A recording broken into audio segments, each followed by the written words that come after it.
Okay, this is a video from section 8.1, hypothesis basics, or I should say the basics of hypothesis testing. This is question number 1. You can also refer to it as 8.1.8. And this is just a straightforward exercise on how we build our null hypothesis and our alternative hypothesis in symbolic form. So our claim in this case is that the standard deviation of pulse rates of adult males is more than 12 beats per minute. Now, when we are referring to the standard deviation there, we are referring to the population standard deviation. So the claim is that the standard deviation of pulse rates of adult males in the population is more than 12 beats per minute.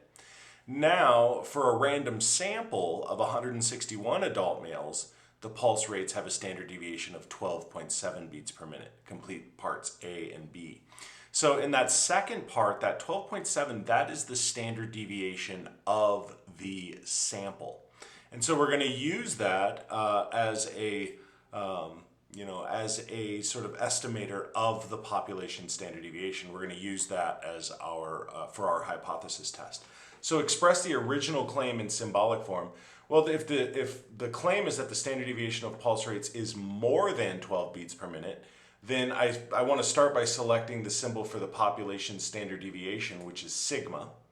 More than is going to be our inequality symbol of greater than, and then the beats per minute are going to be the 12 beats per minute as stated in the original claim. And if we check that answer, we should get that right. Now it asks us to build, so this right here is very important. We need to be able to take our claim from a sentence in English to a sentence in mathematics, or the symbolic form of this sentence here in English.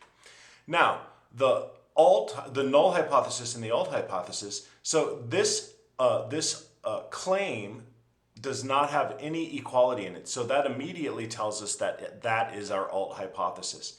So if it had any type of equality in there, we would assume that to be the null hypothesis. But in this case, there's no equality. So I'm going to go ahead and just re-enter this exact same claim for our alt hypothesis. And now our null hypothesis is always going to have the equal sign in it.